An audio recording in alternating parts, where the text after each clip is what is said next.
बहुत समय पहले की बात है। एक सुंदर पहाड़ी गांव में एक वृद्ध व्यक्ति रहता था। वह बहुत ही साधारण जीवन जीता था और अपनी दिनचर्या में पूरी लगन से जुटा रहता। हर सुबह वह अपने घर से निकलकर पहाड़ी रास्तों से होते हुए गांव के एक पुराने कुएं तक जाता और वहां से पानी भरकर अपने घर लाता। ये कार्य वह वर्षों से करता आ रहा था। मटके उसके पास दो बड़े थे, जिन्हें वह एक लकड़ी के डंडे से जोड़कर अपने कंधों पर लटकाता था।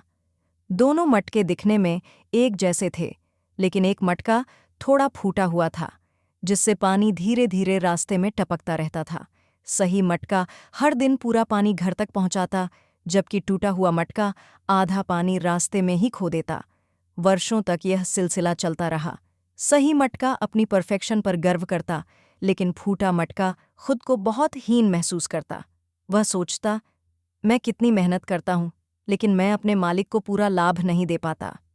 एक दिन वह टूटा मटका अपनी पीड़ा से भर उठा और बूढ़े आदमी से बोला, मालिक, मुझे क्षमा करें। मैं पिछले कई वर्षों से आपकी मेहनत का आधा पानी रास्ते में गिरा देता हूँ। आप मुझसे उतना नहीं पा पाते जितना आप चाहते हैं। मैं बहुत शर्मिंदा हूँ। बूढ़ा मुस्कुराया, उसके सिर पर हाथ फेरा और बोला, बेटा, क्या तुमने कभी उस रास्ते के किनारे को देखा है जहां से तुम लटकते हो? मटका हैरान हुआ और बोला, नहीं मालिक, मैं तो हमेशा खुद में ही खोया रहा। बूढ़ा व्यक्ति बोला, चलो, मैं तुम्हें कुछ दिखाता हूं। वह मटका लेकर रास्ते पर चला। चलते चलते उसने कहा, इस रास्ते के जिस किनारे से तुम लटकते हो, वहां मैंने फूलों के बीज बोए थे।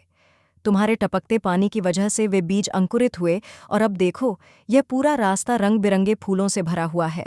हर सुबह जब मैं मंदिर जाता हूँ तो इन्हीं फूलों को तोड़कर भगवान को अर्पित करता हूँ, और राहगीर भी इस रास्ते से गुजरते हुए इन फूलों की खुशबू से आनंदित होते हैं। ये सुनकर मटका भावुक हो गया।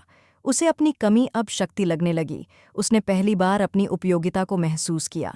बूढ़ा व्यक्ति मुस्कुराया और कहा, हम सब में कोई न कोई कमी होती है, पर यही हमारी विशेषता बन सकती है अगर हम उसे सही दिशा में प्रयोग करें। तुम अधूरे नहीं हो, तुम बहुत मूल्यवान हो। सीख हर व्यक्ति की अपनी एक विशेषता होती है, भले ही वह बाहर से अधूरा या कमज़ोर दिखे।